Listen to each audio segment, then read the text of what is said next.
Unitarians believe one thing why we were happy joining the Unitarian Church. There may or may not be a God who looks after us. It's largely irrelevant. What is important is that we're all brothers and sisters and must look after each other.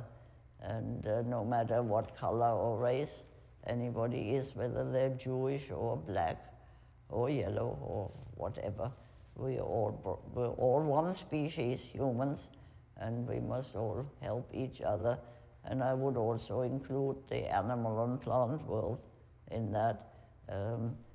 If we are on this earth, we should try not to destroy this planet on which we live, which we're busy doing, destroying it, and do the best we can to help each other and to keep this earth habitable. Thank you, Joan, for your presence today. Come into the circle of loss. Come into the circle of compassion. Come into the circle of memory. Come into the circle of love. I'm Reverend Michelle Buhite, the minister of this congregation, the Unitarian Universalist Church of Amherst, and I welcome you to this memorial service and celebration of life.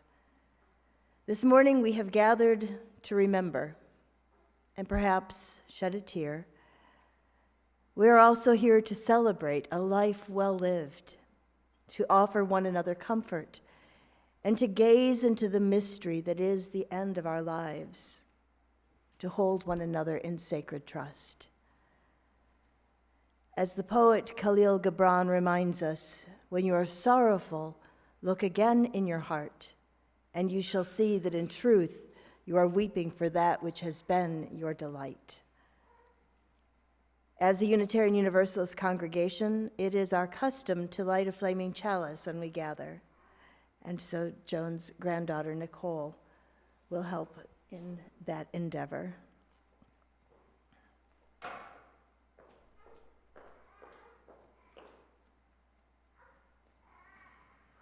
In our time of grief, we light a flame of ongoing life. In this time when we search for understanding and serenity in the face of loss, we light this sign of our quest for truth, meaning, and community. Please join your hearts with mine in the spirit of prayer. Let us remember those who mourn. May they be granted strength, wisdom, and thanksgiving. Strength to bear this loss. Wisdom to find meaning and purpose in the design of life. And thanksgiving for a life that touched, but more than touched, that filled our lives and helped create our common world. May forgiveness and acceptance lead all of us to a meaning in which all things are comprehended and in which there is a great peace. Amen, and blessed be. One of the things that sets Unitarian Universalism apart from many religious traditions is how we honor our beloved dead. Rather than focusing on the mystery that is the end of our lives, we lift up and honor the life of the departed. Each of us here knew Joan in different ways, and I trust that this service will weave a tapestry of memory that will long outlive the stories we share today. We're going to hear many stories and perspectives today as Joan's family shares from their own experiences. To put us in the right frame of mind, we're going to sing together a song that Joan requested to be sung at her memorial. I think it is a snapshot of her way of looking at the world. So I'll invite you to rise and bow to your spirit as we sing from the Gray Hymnal, number 354, We Laugh, We Cry.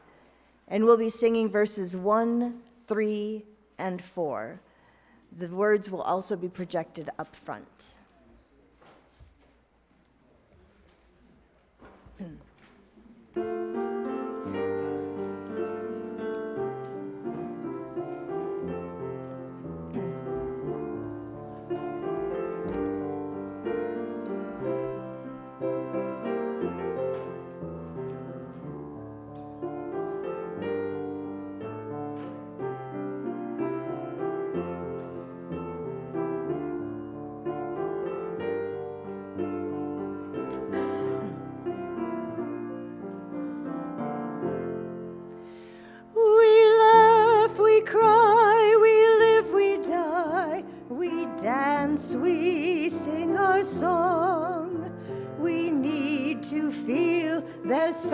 living here to which we can belong. We need to feel the freedom just to have some time alone. But most of all, we need close friends we can call our very own. And we believe in life and in the strength of love. And we have found a need to be together. We have our hearts to give. We have our thoughts to receive. And we believe that sharing is an answer. Verse 3. Our lives are full of wonder and our time is very brief. The death of one among us fills us all with pain and grief. But as we live, so shall we die, and when our lives are done, the memories we shared with friends, they will linger on and on. And we believe in life and in the strength of love. And we have found a place to be together. We have the right to grow. We have the gift to believe that peace within our living is an answer. We seek elusive answers to the questions of this life. We seek to put an end to all the waste of human strife. We search for truth, equality, and blessed peace of mind. And then we come together here to make sense of what we find. And we believe in life and in the strength of love. And we have found a joy being together. And in our search for peace, maybe we'll finally see, even to question truly is an answer. Thank you. You may be seated. For those of you for whom this was the first time you sang that, you were very brave.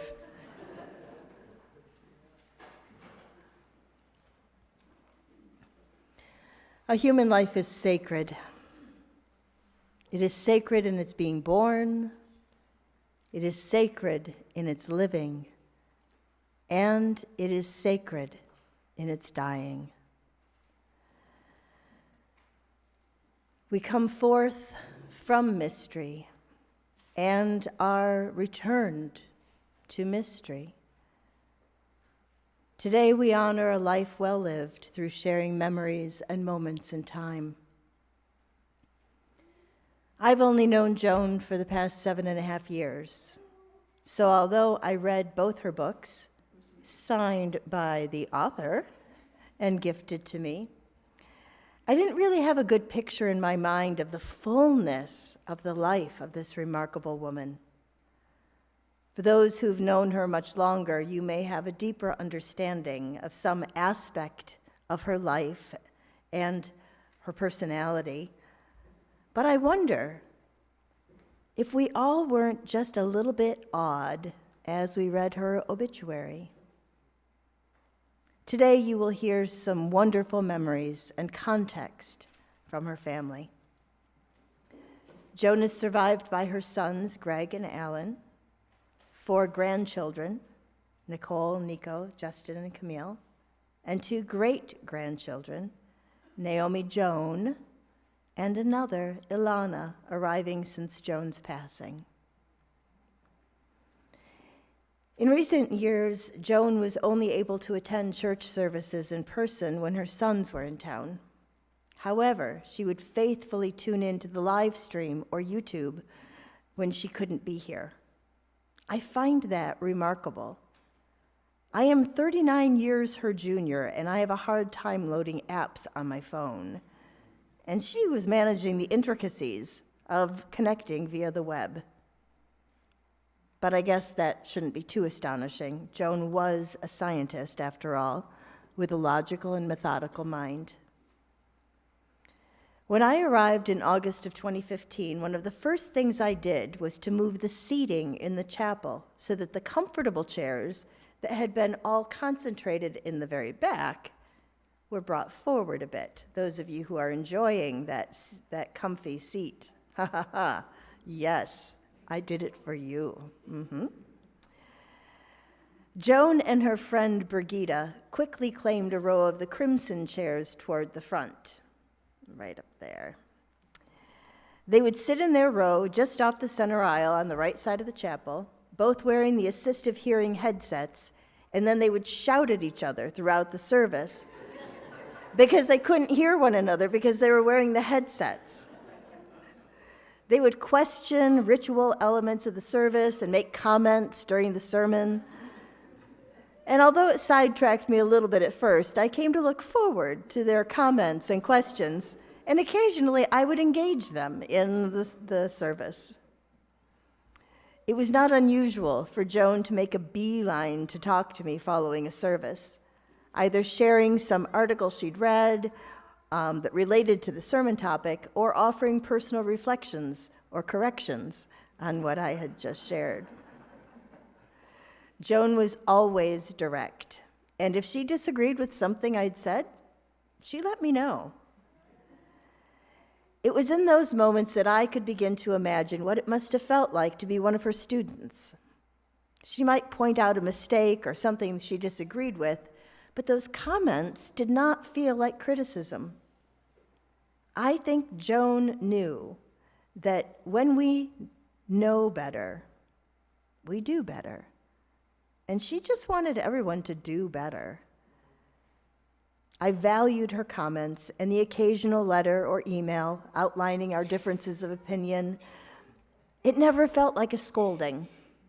It felt like a different perspective from a wise elder.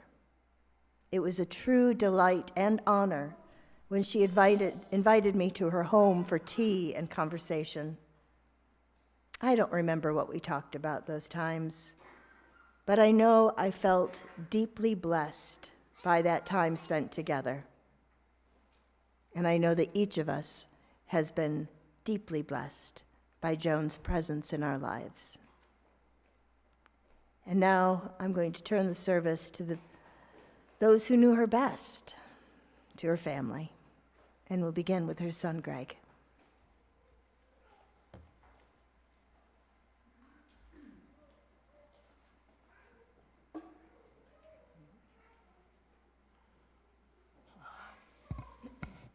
Where did my favorite little girl disappear to?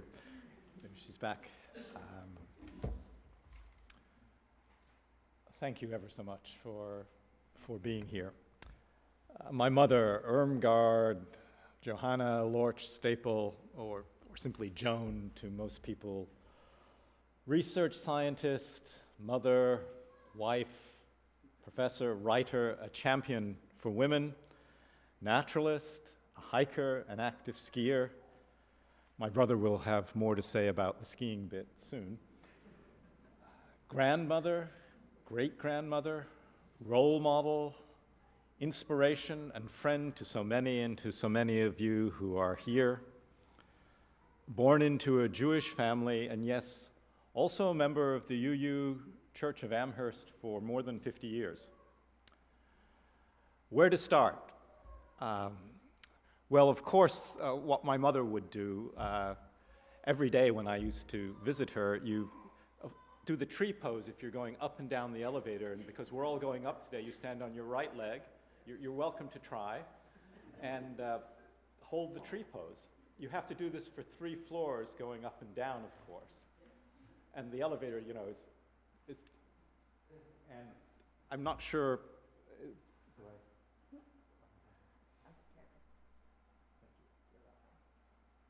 Remarkably, here she is. This is not 20 years ago.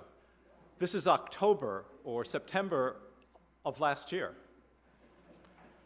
No. And she would hold it the whole time, of course, until the doors would shutter and then open. Okay.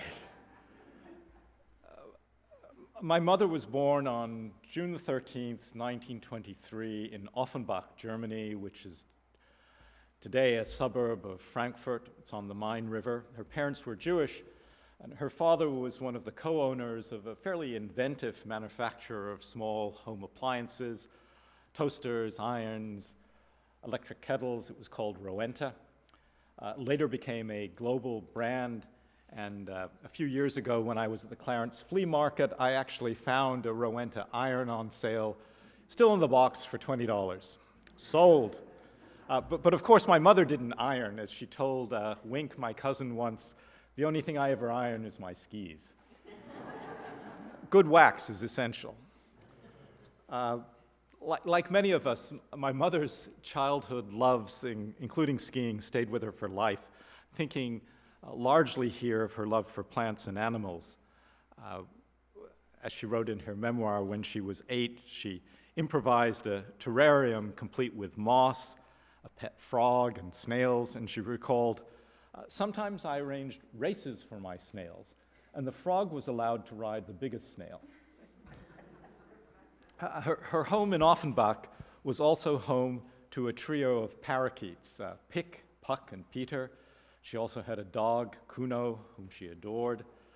It was the first of a parade of dogs and later cats. There was Bill, Leo, Patrick, Foxy, Candy, Coco. My brother may remember some of these. I've always felt that this early connection with pets and plants had a lot to do with her later career. And she also loved music. While her mother offered her piano lessons, she insisted on switching to accordion. When she was 10, she joined, these are button and then key accordions, which were very popular in Germany at the time. She was part of this all-girls band, and she was especially fond of marches, including military ones, and the same ones the stormtroopers used to keep time while goose-stepping through town. I never quite understood this. How could a young Jewish girl in the 1930s in Germany be part of a town accordion band made up of Bundesmädchen, playing Nazi marching tunes? Go figure. Roughly 85 years later, during COVID, my mother insisted that I get her some marching songs on a CD so she could keep time during her daily exercise routine in her apartment. So I sent her a CD of John Philip Sousa marches, the ones I played in high school. And after a few weeks, however, she called me up. She said she'd had enough of those and wanted some German marching songs too. So of course I went online again and ordered a CD from some obscure importer of 1980s. It was 1980s import CD with a selection of military marches. But that wasn't good enough either. She called me up again. It seemed the CD was missing the several familiar marches, apparently the ones the stormtroopers had used. Okay, I said, no doubt, but it's not PC these days to play those tunes, and the Germans, in fact, have strict rules about words and music that glorify the Third Reich. So you'll have to make do with what's on it.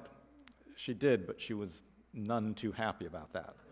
A lesson for us all, music makes very strong memories, and it's not easy to shake off the songs of one's youth, even if the people playing it would rather see you dead. My mother was fortunate, though, one of the really fortunate ones. Rowenta was already an international business in the 1930s, and with connections in England, in October 1938, just really days before the November pogroms in Germany, known, I think, infamously as Kristallnacht, my mother and her family were able to seek refuge in England, in Birmingham, England. She continued her education there, finishing high school, going on to Birmingham University, to earn a Bachelor of Science in Physiology, and she wanted to go to med school, but at the time, she wanted to do biomedical research, but there were few spots available at Birmingham University for women, so she was encouraged to pursue a degree in sciences, in physiology, and later she completed a PhD in histology at the University of London. Okay, my mother, the scientist. How did I see it growing up? Well, I firstly remember excursions to local ponds. We used to take jam jars and fill them with water, and then we'd bring them home and put them under a microscope that my mother had brought home to reveal a completely secret world that you couldn't see any other way, of tiny protozoa, sometimes with a macroinvertebrate or insect larva mixed in. There were also regular visits to the special temperature-controlled lab she had, the cold room. It was really a walk-in fridge, more or less. It was kept at about 58 or 60 degrees, necessary because the membranes of the amoeba didn't respond well if they were too warm or too cold to the experiments that she was doing. So that's where all her pet amoeba were. They were actually called lab animals, but unlike my father's lab animals, they didn't bleed. At least not so far as I could tell, and also it didn't seem that any were sacrificed to science, which was commonplace with my father's work. At least you couldn't see any of that happening without a microscope. So what was my mother doing in this cold room with those amoeba? Well, creating life, it seems. That was the headline one day in the New York Times, November 13, 1970. You can read, I think, the second volume of her memoir if you want the details. The media, it seems, only got it half right. Her team was actually just doing some path-breaking genetic experiments, transplanting the nucleus and cytoplasm from one amoeba into the empty membrane of another to see how they would reproduce and where genetic material was actually housed. The Times said, voila, a new synthetic life form. True, but perhaps more like an organ transplant than a virgin birth. More importantly, I think, as I later learned, was her research with amoebas that provided a landmark example of evolutionary symbiosis, how living organisms evolve together, cooperating, though perhaps not always wittingly, rather than competing. The work was done with another immigrant, a young South Korean doctoral student, Dr. Kwon Jian, and it involved amoebas that had become infected with bacteria. The few that survived later could only produce freely with the bacteria inside of them, co-evolving as a completely new species along with the bacteria. These experiments were widely hailed, written up in Science and Nature, and talked about by leading scientists such as Dr. Lynn Margulis, Dr. Lewis Thomas, who saw hereditary symbiosis, often triggered by bacteria, as an important, though largely overlooked, source of evolutionary innovation.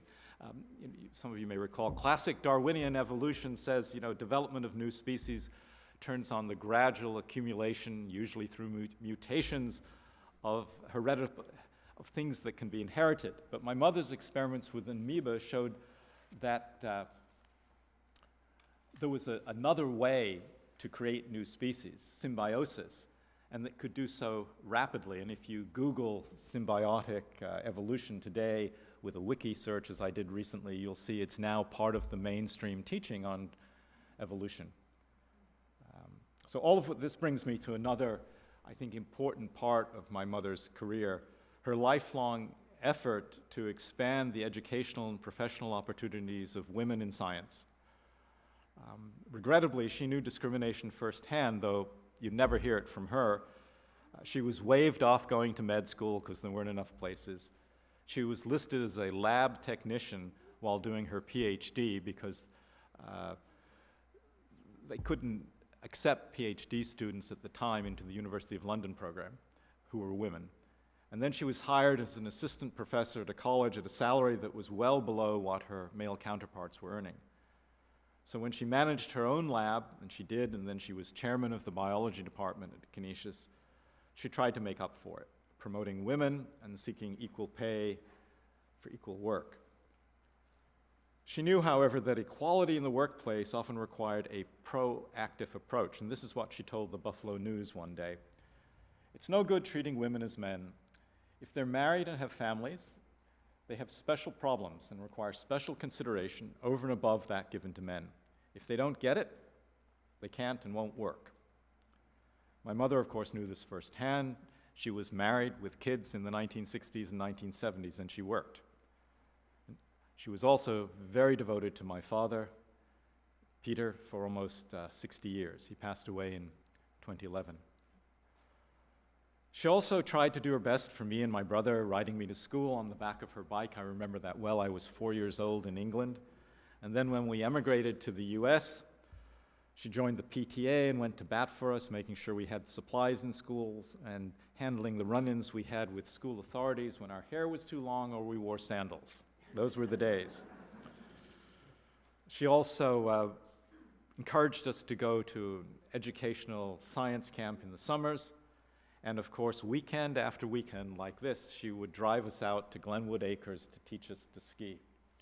It's a gift that's kept on giving to my brother and I for over 60 years. Thank you. Yet I had the feeling at times that overall she felt a bit sorry for boys, for guys, for men, for the weaker sex. She used to keep a magnet on the fridge that was up there for years. It said, "All men are created equal." Poor things. It's true, I don't know where the magnet went. I looked for it because there's lots of things on her fridge, but this one has disappeared. So in 2009, when she was 86, she put it this way in her memoir. She wrote the second volume of her memoir in her late 80s. "I did and still do consider myself a feminist, meaning that I strive toward equal rights and opportunities for both sexes. That is very different from aspiring to be equal to men, surely an undesirable goal in view of the mess that men have made of the world." Vintage Joan. Her pen was ever sharp. And what was surprising to me now when I've struggled with trying to learn German again, English was not her first language. But she was masterful in her use of that, and she loved nothing better, as some of you know, of writing rhymes and letters to the editor. And I want to read one of these. It's an excerpt from an elegy from her about her favorite Siamese cat, Coco. "My little cat was Siamese, like all old guys, was hard to please. Chocolate brown with eyes so blue, what's in his head? I never knew. When he was young, he liked to play with string and paper every day. He did not like my store-bought toy, but a dead mouse gave him joy. He'd wake me up at crack of dawn, meowing loudly while I yawn. Right in my ear, he'd shout, 'Meow! I want some food, I need it now.' He also loved to chase a ball and always came when I did call. He was so lively, never shy. We called him Coco. Don't know why. Both my parents were very fond of Ogden Nash, and I see his influence in this too. I want to close with what the English call WRM, what really matters. Many of you know that while my mother was certainly engaging company, she wasn't the easiest person to live with. She could be dismissive and stubbornly negative, even at the best of times. But those who knew her never took no, or no, or no, or I don't want to, or I can't for an answer. We persisted because we knew deep down that her words were just an opening repartee stemming from a very human need to be safe, to be comfortable, to be in control of her own life, given that her earlier years, her routines, the routine she had taken for granted, had so frequently been overwhelmed by events beyond her control. We persisted because there was so much about her that we loved and admired and that was inspirational. Her generosity to her friends and family, and perhaps especially to her grandchildren, who formed a lasting bond with her as kids through going away to summer camps in the Adirondacks, grandparents' camp it was called, on Sagamore Lake.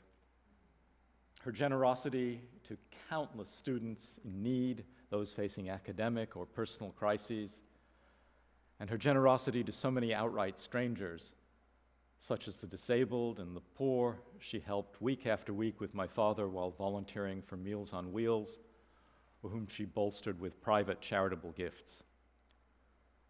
We admired her frugality, her simple meals and dress, her abhorrence of any waste, her resourcefulness, her dogged rationality, which I know irritated all of us at times because it allowed little room for fads, fashion, fantasy, or sometimes even downright fun. We marveled at her daily exercise routine and record keeping, her ability to cope with eczema, alopecia, which many people did not know she had for 30 years, and with IBS and macular degeneration and hearing loss. And of course, she overcame the emotional and psychological hurdles of becoming a refugee in England when she was barely a teenager, the challenges of immigration to the American South in 1959, and then up to Buffalo, and of gaining professional recognition as a research scientist and then a professor in what were men's worlds. Her steely determination to stay fit was an example and an inspiration to everyone, and if you want, try the tree pose again. I mean, it was unbelievable. A determination that only seemed to get stronger during her 90s. There was yoga and weight training, swimming and daily walks, and the stationary bicycle, and exercise in front of the TV. And the Canterbury Woods cable TV channel came on. It was during COVID, and the routine, more than a half an hour, and there were 2 half an hours back to back, exhausted me when I was there and tried it. She was an example. She was an example to us all. And you know, those are the things I'll remember, and I remember her ready advice, not always wanted, and friendship, and just her presence year in and year out. She was just there, at home, on the phone, through letters and cards, regular birthday cards, always early, and emails, and when visiting, a presence that meant so much to me. And her love for me and my brother and our families, that in English fashion, I guess, or maybe it was German, it was never really said out loud or written down, but it was there for almost 70 years that I knew her, so I miss her, and may her memory be a blessing to us all. Thank you.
Hi.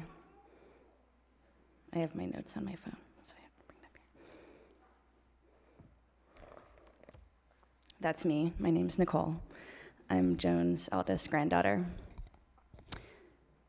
So, as is probably a common theme at this point today, Grandma could be tart as a lemon, her words sharp and unexpectedly tangy, leaving your face all scrunched up, eyes wide in shock, thinking, did she actually just say that to me? Like when I showed up here to the same church in my early 20s for my grandfather Peter's memorial, toting my boyfriend along in my finest black dress and high heels, only to be greeted by my grandmother with an extra tangy remark. Those heels are entirely impractical, and why are you dressed like a tramp? But she always added sugar to her tangy zingers to make you fall in love with her all over again. Like when I started a company and Grandma read everything there was to know about startups. I received an email that said, I thought of you when I read about how very few women succeed in getting venture capital funding for entrepreneurial projects, and you are one of the 2% who succeeded. This is all a complete foreign language to me, though. What are angel investors? Are there devil ones too? I looked it up, and of the decision makers at venture capital firms, only 9% are women. So no wonder all the money goes to men. Grandma expressed her love through curiosity and storytelling, as you've heard a little bit already. The 2 books that she published about her life actually came from a tradition that she started with me on my 13th birthday, when she sent me a little booklet of pictures and stories about her 13th year. I had the gift of entering and exiting adolescenthood, feeling a kinship with a girl named Irmgard Lorch, who was now 60 years my senior. But as I've reflected on Grandma's stories, I am reminded that they are only a byproduct of her real-life advocacy and actions to make the world a more just, fair, and equal place for all people. As I like to say, she was woke before it was cool. And while I heard a lot from Grandma about what I should and shouldn't wear, and about my disappointing visitation record at Canterbury Woods, especially compared to my exemplary cousin Nico, I never once was told by her to go and make a difference in the world. I was never told that I should fight for racial equality, make sure my gay and trans friends felt welcome, protect the environment, fight for my rights as a woman. She actually didn't really say any of that to us, because to her, this was just how a person lived, not what they should preach. And these values were lived out before our eyes by her literally every day, consistently and unapologetically. I challenge you to ask any staff member at Canterbury Woods about her opinion on styrofoam takeout boxes. It could be annoying at times. Our family is so very lucky to have Grandma's stories, but we're even luckier to have her values in our DNA, and to be gifted an example of the best life roadmap in the world. For this reason, Grandma was and will always be my personal hero, and an example of what makes a life well lived. I miss her a lot, tangy zingers and all. Thanks. It's nice to see you all here.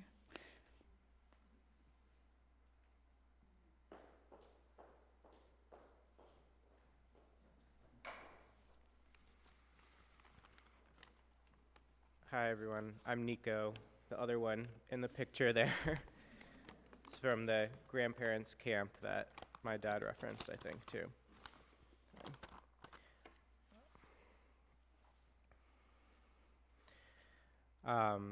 So you've heard a little reference to this already, but as a grandchild of Joan, there are really few accomplishments or forms of recognition more powerful than having your picture on Grandma's fridge.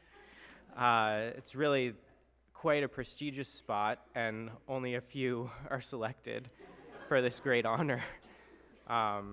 And at my last visit to Joan's apartment in November, my daughter, Joan's great-granddaughter, Naomi, dominated the fridge. But what stuck with me even more than Naomi's picture, apparently I'm not the only one paying attention to these things too, from what my dad said, was a magnet that was holding it up. The quote on it read, "Life isn't about waiting for the storm to pass. It's about learning how to dance in the rain." And for me, this really captures Joan's resilience so well. While we all know Joan's direct, no-nonsense side, what I love is that she also had, I think, a great sense of humor, perhaps best represented in the poems she wrote for milestone moments. My dad read excerpt of one before. They're like a mix of self-deprecation and social commentary. I like to think of these writings as her way of dancing in the rain. So I'm going to end my reflection by reading a poem Joan wrote and performed at her 90th birthday that she entitled Ode to Old Age. It's said that wisdom comes with age, but surely that's not so. At 90, I should be a sage, yet still have way to go. Chores take longer than they should. Eyes are dim and brain is slow. Maybe bad or maybe good, depending where you want to go. My face looks like a shriveled apple. Purple spots my legs do dapple. Skin tears easily like lace. Should I have a lift of face? My keys are not where they should be. I swear I put them here. They did not like it, so did flee. They might be far or near. Wherever did I park my car? It's small and hard to spot. It really can be very far, but where I am, it's not. I get so cross with my computer, I worry she might crash. And one fine day, I'm going to shoot her or throw her in the trash. Google is my favorite site. I love to surf the web worldwide. There I travel with my mouse and never even leave the house. Exercises one must do for the lungs and for the heart, for the bones and muscles too. Best to get an early start. My knees are stiff and do not like to run, to ski, to ride a bike. They much prefer the hot tub bubbles to soothe away the pain and troubles. Worn out is my rotator cuff. Weight it will not bear. Therapy is not enough. It's called wear and tear. TV gurus caution you. Fiber's in, but fat's taboo. Don't drink juice or Coke or liquor, then your waistline won't get thicker. Lose some weight and you'll live longer. Veggies make your bones grow stronger. Don't eat cookies, skip the jelly. All that junk goes to your belly. Don't use butter, do eat nuts. Look out for the leaner cuts. Don't eat bacon, shun the ham. Love dry bread without the jam. Where have all the old men gone? Gone to heaven, at least some.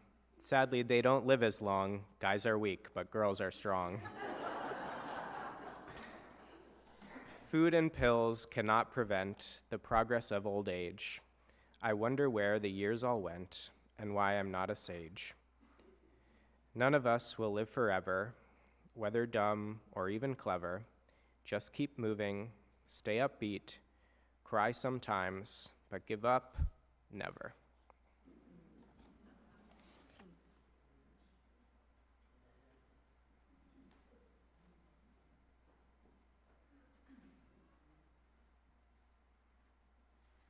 Hi, I'm Cami. I am Siobhan's daughter and Greg's stepdaughter, Nico's stepsister.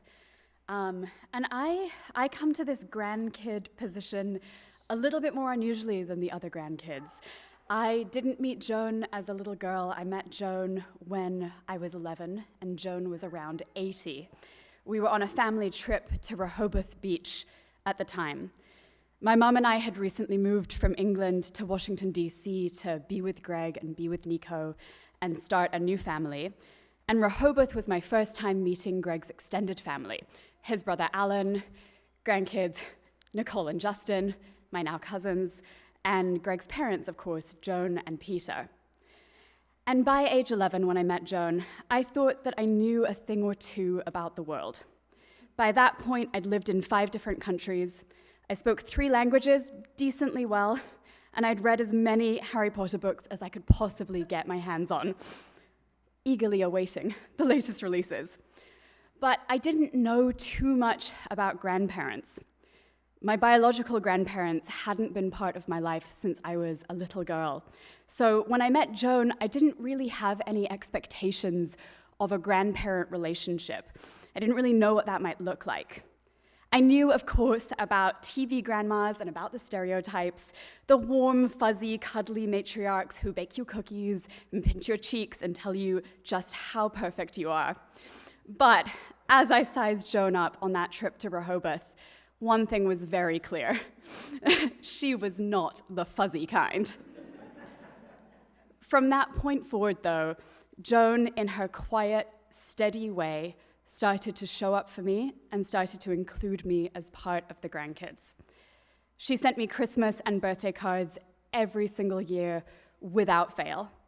She knew I loved animals like she did, so she picked cards with cute puppies, kittens, and horses on the cover. Oftentimes, the cuter the card, the sassier the message inside. And she generously included a gift each time.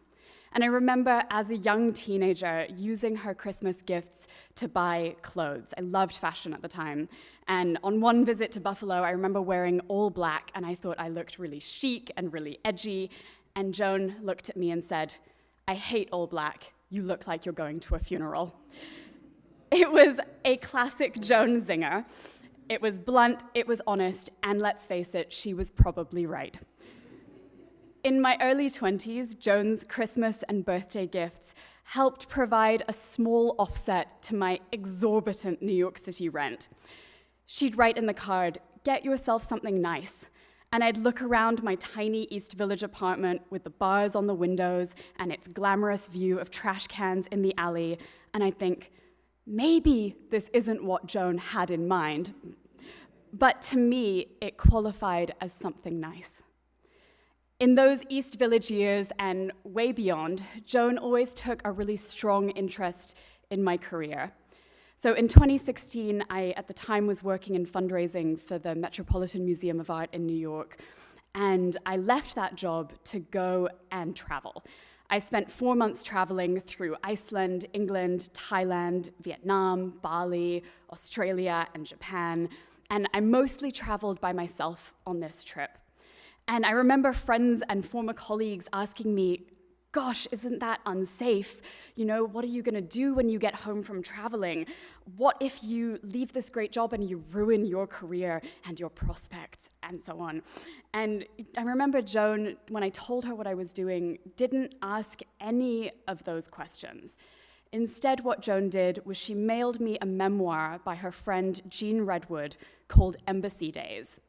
The memoir was about Jean's time working for the British Embassy in Moscow at the start of the Cold War, and then working in Bangkok before mass tourism. Renegade recognizes renegade. After I got home from traveling, I decided I wanted to continue my education and take a certification course from Harvard Business School, and Joan generously helped me with part of it. After that, I went on to start my own web design company, and my career took several other detours from there. And Joan never said so directly, but I think she was happy to have another girl in the family to root for, along with cousin Nicole. I think maybe Joan was also a little bit proud of me, too. Now, I say maybe because Joan wasn't exactly forthcoming with her praise, and so you learned to look for clues in other ways. Like Nico mentioned earlier, a big clue was Joan's fridge. The photos on the fridge gave you a very clear picture of your ranking in the family at any given time, like a real-time scoreboard. So if you were on the fridge, stamp of approval, A+, you nailed it. If you weren't on the fridge, not good. I remember in 2019, I went with Nico and Becky to visit Joan for Thanksgiving, and I stayed next door at her friend Nick Leibovic's apartment. Nick was out of town that year, and he very kindly lent me his home for the weekend. And at the end of the visit, Joan picked one of the professional headshots that I had done for my web design business and printed out this big 8x10 version of it on her home printer. And she asked me to sign the back of this photo and put it on Nick's fridge as a thank you to him. I was mortified. I was so embarrassed because I hadn't met Nick yet. And here was this giant glossy photo of me in professional hair and makeup and wardrobe. And I thought, who on earth wants a glam shot of a stranger? But as I signed the back of the picture and I hunted around Joan's apartment for a magnet, I realized if getting a spot on Joan's fridge was good, then being placed on Nick's fridge at Joan's request was even better. And so, sorry, Nico and Becky, but between us, I'm pretty sure that I won Thanksgiving that year. However, just over a year later in 2020, Nico and Becky gave Joan her first great-grandchild, Naomi. And like Nico mentioned, Naomi dominated the fridge. It was impossible to get a spot on the fridge after Naomi was born, unless, of course, you were in a photo with Naomi. Now, over the years, Joan and I weren't always able to communicate as clearly as either one of us might have liked. There was time differences, there was geographical difference, there was hearing issues, which could make communicating clearly tricky. But email was a good medium for us. You know, over email, it didn't matter if my voice was high and her hearing aids made things difficult. So I remember in July of this year, I got injured in a horse riding accident, and Joan emailed me with her characteristic bluntness. She said, "Stay off horses." In her last email to me, she wrote to tell me about a horse book that she thought I might like to read, and she signed off, "Keep well and don't jump. Love, Joan." It was a classic Joan email, short, sweet, with a book recommendation, some well wishes, and some very straight shooting advice. So looking back, I think when little 11-year-old me met Joan, I might not have had that much experience with grandparents, but 2 decades later, and I feel like now I know a thing or two. And I will always, always cherish and feel grateful for and remember Joan's quiet, steadfast support and her presence. Like Greg said, Joan was just always there. There were the Christmas and birthday cards that came every year, 2 days early. There was Joan's support of my education. There were the book recommendations, Joan's interest in my career and my travels, and especially Joan's interest in my life when my path took me away from what was considered traditional or what was considered normal. I felt in those moments that she probably supported me the most. So to Joan, I want to say thank you. Thank you so much. I promise to keep well, and I will try not to jump.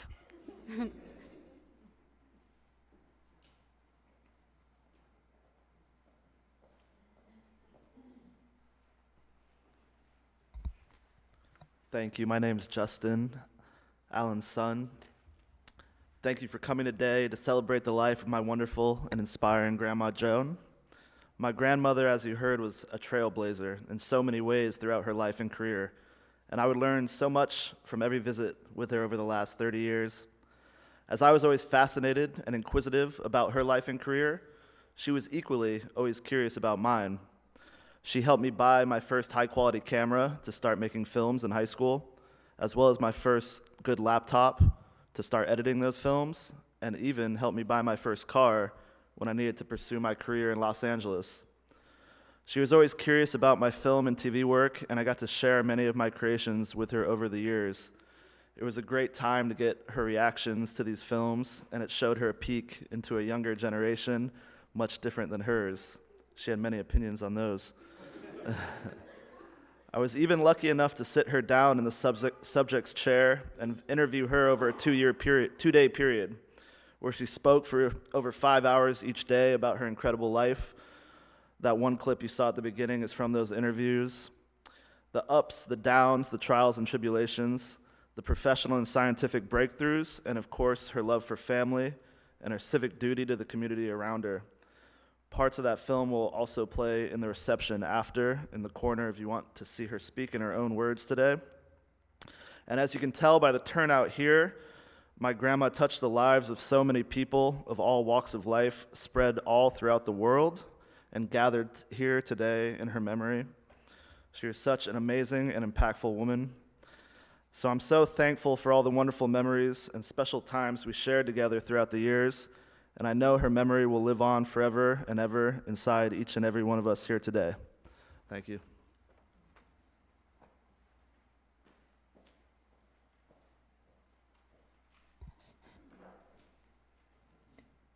Thank you for all those wonderful memories and stories. So many facets of Joan's life. Thank you for those. I invite you to join me in a responsive prayer. It is a Jewish prayer. After each stanza, the response is, "We remember them." At the rising of the sun and at its going down, we remember them. At the blowing of the wind and in the chill of winter, we remember them. At the opening of the buds and in the rebirth of spring, we remember them. At the blueness of the skies and in the warmth of summer, we remember them. At the rustling of the leaves and in the beauty of autumn, we remember them. At the beginning of the year and when it ends, we remember them. As long as we live, they too will live, for they are now a part of us as we remember them. When we are weary and in need of strength, we remember them. When we are lost and sick at heart, we remember them. When we have joy we crave to share, we remember them. When we have decisions that are difficult to make, we remember them. When we have achievements that are based on theirs, we remember them. As long as we live, they too will live, for they are now a part of us as we remember them. Colleen O'Hara will now share some reflections with us.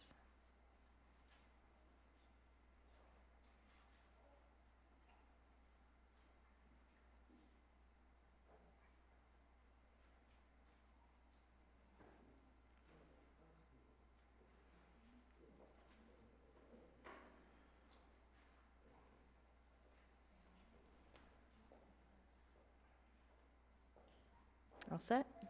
Thank you. Yeah. Good morning, everybody, or good afternoon. I am speaking from the heart. I knew Joan as a colleague at work at Canisius College. She was also one of my professors, and I knew her as a lifelong friend. I want to say thank you to everybody from Canisius who's here, who came and to support her. She loved Canisius College. All right, I'll just tell a quick story about her class. I took biology of women with her, and as everyone has stated, Joan is very methodical, factual, but I remember writing papers in her class. And you never got a paper back with just a grade. It had comments all over it. And for me, I don't know, when Joan said yes, the way she said yes, I found it very motivating. You know, across the paper would be yes, or why do you think this? And I was taking an English class at the same time, and the paper would come back blank, and I would be like, this guy didn't even read the paper. He just gave out grades. So I really respected her. And in the classroom, she had about 40 students, and male and female, and she was so unbiased. It was amazing. It was just, I don't know. I'm a huge Joan fan. And then she I learned later on that she stopped teaching because she said, Colleen, when you can't see and you can't hear, it's time to end that gig.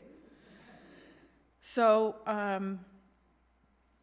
when Joan stopped coming to Canisius, the women's study program and the gender studies, they do their event every March, and it used to be a giant event. So I took it upon myself to make sure that Joan attended every year. And you had to give her plenty of notice and just, you know. So that's basically how I fell in love with Joan. So I have one quick story that I'll tell you about her. And this was not too long ago. Joan used to go to the pool when I started at Canisius. It would be her, Dr. Den, and Dr. Wright, and they would always say, Colleen, come on, come on. So with that said, years later, Canterbury has a beautiful pool. It's warm, there's never anybody in it. So I would be like, Joan, let's try the water. Let's try the water. She had every excuse in the book. I'm not putting a bathing suit on. I said, I don't care. So finally, I said to her, I said, Joan, I will stop bugging you if you just try it once.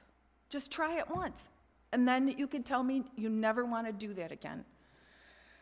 So she tried it. She went in her, it was a late Sunday night, nobody was around. She went in her bra and underwear, and she got in the pool. Oh my God. She was jumping around like a 10-year-old. I can't do this on land. Jumping around the water. She had so much fun. So much fun. And then we kept that up for a little while, and then something, and never started again. But I will end that I will never take another elevator ride without going up with the right foot and down with the left. Thank you for letting me have Joan. I just loved her.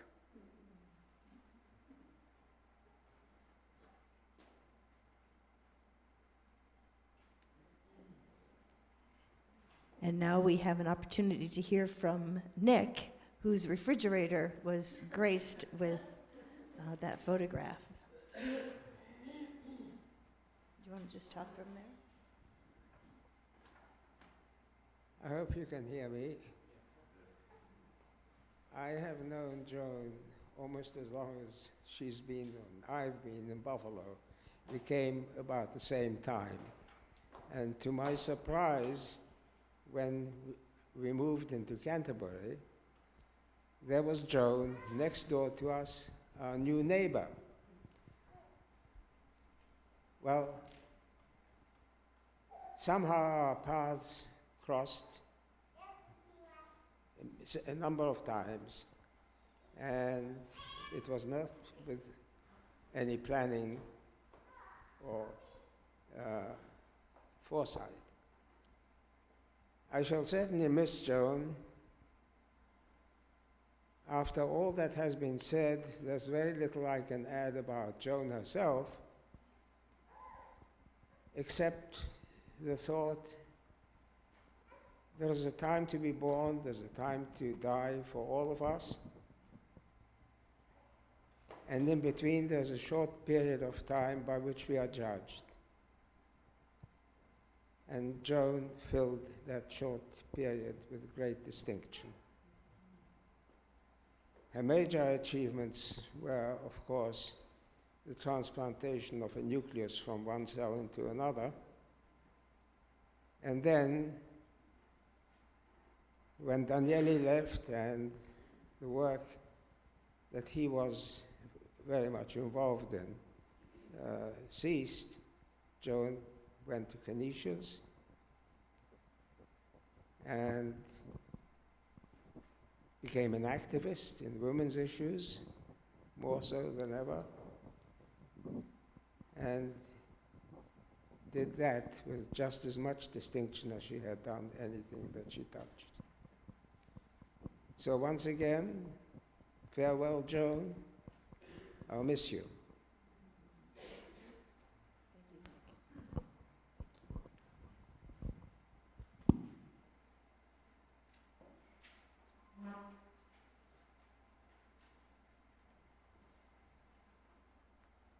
And now, a reading shared to us by Mona Das.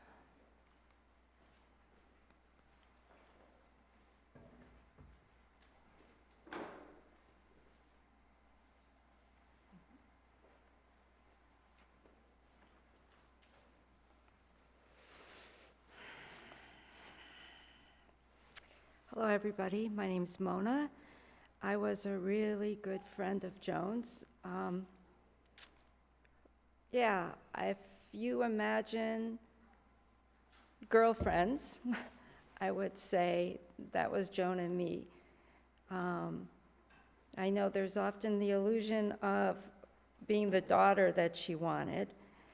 And yeah, she could be the mother that I wanted, but we were more equals in many, many ways. She taught me many things, and I gave her the love I could give her that was a little bit different because I'm a prickly pear like Joan is.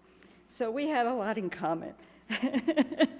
And we could share our personalities, much differently because we were never offended by each other, ever. So I would like to do a reading from Dr. Lewis Thomas, MD. This reading comes from the writings of Dr. Lewis Thomas. He was a professor of medicine at Yale and New York University, and a former president of the Memorial Sloan Kettering Cancer Institute. He authored several popular science books that Joan greatly admired, including Lives of a Cell and The Fragile Species. The most mysterious aspect of science is not the way it is done, not just the routine, the fitting together of things that no one had guessed at fitting, not the making of connections. These are merely workaday details. They are interesting, but not as fascinating as the central mystery, which is that we do it at all. It is instinctive behavior in my view, and it is the most powerful and productive of the things human beings have learned to do together in many centuries, more effective than farming or hunting or fishing or building cathedrals or making money. But as a species, taking all in all, we are still too young, too juvenile to be trusted.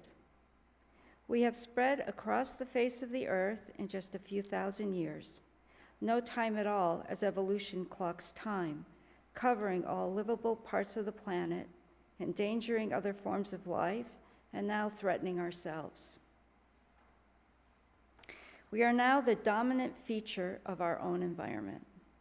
Humans, large terrestrial metazoans, fired by energy from microbial symbionts lodged in their cells, instructed by tapes of nucleic acid stretching back to the earliest live membranes, sharing structures with mastodons and lichens, living off the sun, we are now in charge, running the place for better or for worse. Or is it really this way? Perhaps we are the invaded ones. Certain animals in the sea live by becoming part animal, part plant. They engulf algae, which then establish themselves as complex plant tissues, essential for the life of the whole organism. With luck, our own situation might be similar on a larger scale. This might turn out to be a special phase in the development of the Earth when it is necessary to have something like us, for a time anyway, to fetch and carry energy, look after new symbiotic arrangements, store up information for some future season, do a certain amount of ornamentation, maybe even carry seeds around the solar system. That kind of thing, handyman for the Earth, I would much prefer this useful role if I had any say to the unearthly creature we seem otherwise on the way to becoming.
And now we'll hear from Alan.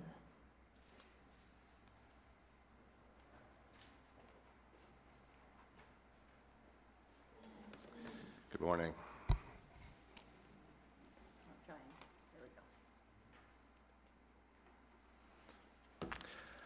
My mom, as you've heard from many of us, was always very self-directed. And I think she also had a very quiet confidence in her own abilities. As reading her memoirs, I was struck by her success in adapting to so many difficult and different living situations. The change from being a successful scientist in London to then being a stay-at-home mom in Birmingham, Alabama in 1959 must have been jarring. But I think life improved when the family moved to Buffalo in 1963, and she began to find friendships at the UU Church here, as well as among her colleagues at the University of Buffalo. Now, in addition to being self-directed, my mom, as you've heard, was very energetic. She did not like sitting around or wasting time. She always wanted to be doing something useful. When I was growing up at our house on Roycroft Boulevard in Amherst, she expected my brother and I to always be doing something useful.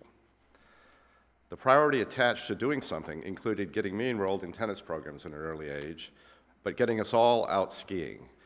And I suspect that skiing must have had a special place in my mom's heart, and perhaps in her psychological makeup. Maybe because during her childhood in the 30s, she had been able to leave school and spend a month each spring in the beautiful Swiss village of Arosa. In Buffalo, skiing took on a special significance as it met all of her criteria for us kids doing something useful. It was outside, it involved exercise, it required self-motivation, and a pretty high level of effort as well. Taking us to Chestnut Hill Park or to Glenwood Acres was not like going to Arosa, but skiing soon became pretty important to me and to our family, and it took on a special status. When I was a teenager, our family was regular churchgoers coming here to the same building every Sunday, except if there was fresh snow. Then my mother would decree that it was okay to skip church and go skiing. God would understand. Every year, she took us out of school for an annual ski trip to Killington in Vermont. This seemed like a big deal to me.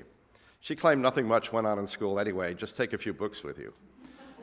It was a wonderful feeling getting back to school and to tell everybody, no, I wasn't sick, we just went skiing for the week.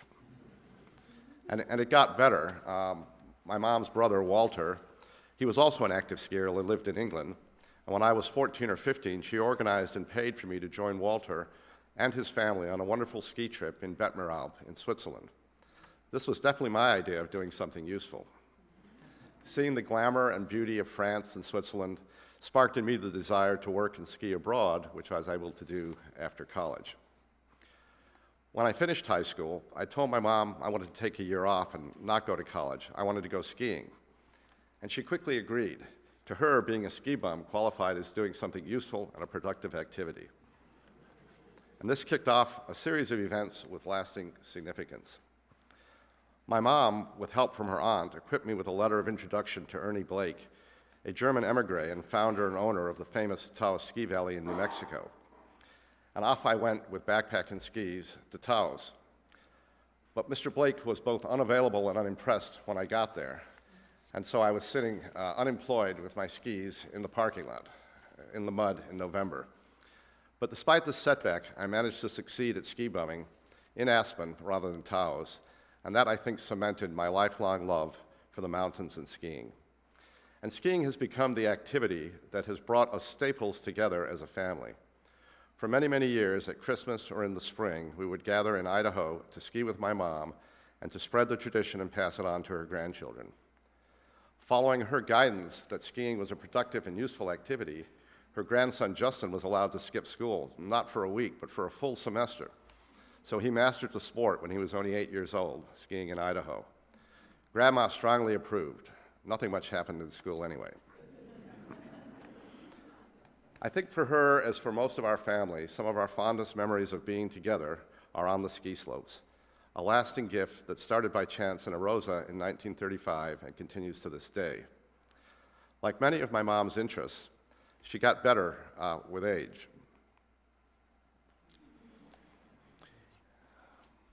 Here she is. I'm trying to see if I got the right slide. Oh, I can look up there. Yes, thank you. Yeah, here she is, really what ought to be at the peak of her physique, late 20s, skiing, not such great form, actually. But she was clever at sunbathing. And this is also when she was about 27.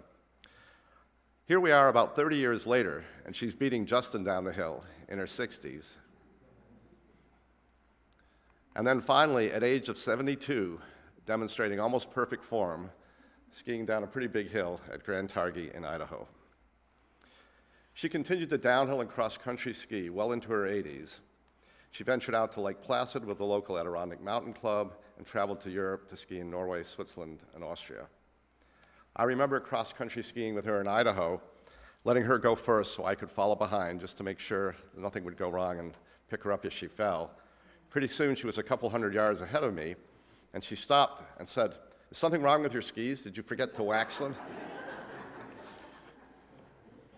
Into her late 90s, the same energy persisted. A good day for her included several exercise sessions, a brisk walk, reading something worthwhile, and at least one game of Scrabble. Teaching us to ski and making it possible for me to visit the mountains during our formative years was a unique and lasting gift from my mother.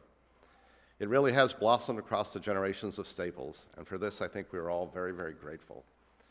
We think of her often, and when we are out in the mountains and snow, we will remember her, and what a wonderful way to be remembered. Thank you.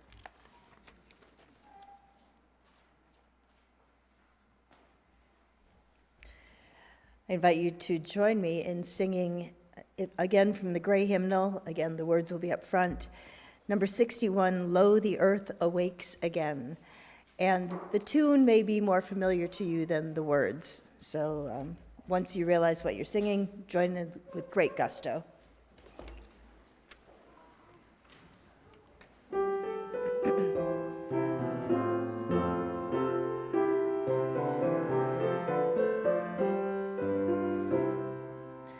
Lo, the earth awakes again, Alleluia, from the winter's bond and pain, Alleluia. Bring relief and flower and spray, Alleluia, to adorn this happy day, Alleluia.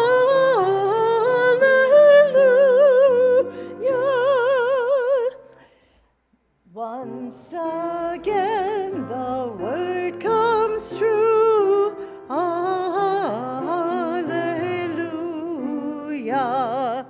All the earth shall be made new, Alleluia.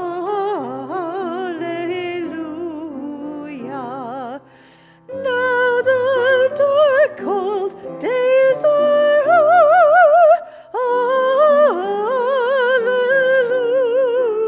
Alleluia. Spring and gladness are before, Alleluia.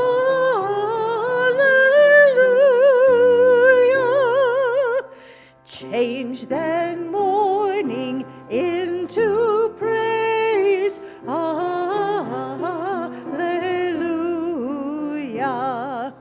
And for dirges anthems raise, Alleluia.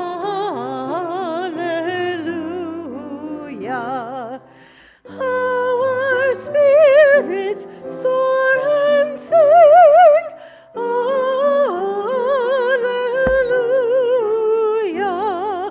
How our hearts leap with the spring, Alleluia.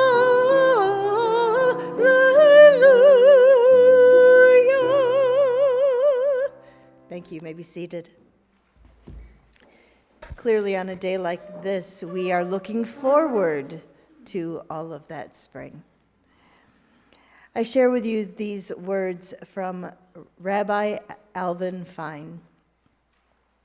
It's entitled Life is a Journey, and it is also on the back of your programs so that you can take it home with you. Birth is a beginning, and death a destination, and life is a journey. From childhood to maturity and youth to age, from innocence to awareness and ignorance to knowing, from foolishness to discretion, and then, perhaps, to wisdom.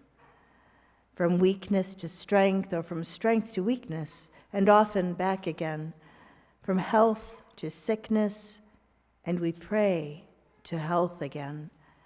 From offense to forgiveness, from loneliness to love, from joy to gratitude, from passion to compassion, from pain to compassion, from grief to understanding, from fear to faith, from defeat to defeat to defeat, until, not looking backwards or ahead, we see that victory lies not at some high point along the way, but in having made the journey, step by step, a sacred pilgrimage. Birth is a beginning, and death a destination, and life is a journey. I call Greg back.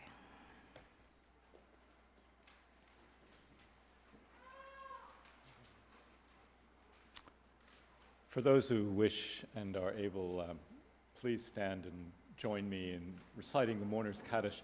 This is a traditional Jewish prayer, as many of you may know. My mother would have heard it every time she attended Shabbat services in Offenbach with her father, who was on the board of the temple, and her mother and grandmother, although at the time they had to sit in the balcony, apart from the men. Kaddish simply means, translated, sanctification. It's actually written in Aramaic and is chanted. It doesn't say anything about death, per se. It talks about praising God's name. And the last portion asks that the one who has created harmony on high bring peace to us, to the family of Israel, and to all who dwell on earth. So recite this with me if you wish. Yit Gadal V'yit Kadash Shemei Rabbah V'alma Divrak Kirhute V'yamlek Malkute V'kayei Uvyomikon Uvyach Yet Kol Beit Israel V'agala Uvriz Kariv V'meru Amen. Yeheshe Rabba Mivarak Leam Umaya Yitbarak Vishparba Vitpara Vitroman Vitnase Vithada Vithale Vithalal Shemede Kudisha Viriku Leel Min Kol Birkata Vishirata Tushbikata Vinekimata Da Amin Ran Be'alma Vimeru Amen. Yehe Shlema Reba Min Shemaya V'kayem Aleinu V'akol Israel Vimru Amen. Ose Shalom Vimrumav. Huya Ase Shalom. Aleinu Ve'akol Israel Ve'akol Yoshvei Tevel Vimru Amen. May the one who created harmony on high bring peace to us, to the family of Israel, and to all who dwell on earth. Amen. So I hope you will all join us in the reception room and tell your own stories and memories. We have lots of food and as much time as you wish to share memories of my mother with one another. Thank you. Please remain standing as we extinguish our chalice. And Nico will be extinguishing it. Spirit of life and love, moving through all things, we commend to you, to your embrace, all those who mourn, all those who have died, and our own lives. And in the words of Lee Hubert, lighting a candle is somewhat like the beginning of life. If that is true, then perhaps extinguishing a candle is like the ending of life. But death may not be the end of us. We live on in the memories of friends and loved ones. The influence we possessed in life works on, moving persons or causes forward. Let us not forget that most candles have more than one life, and so perhaps may we. Go in peace.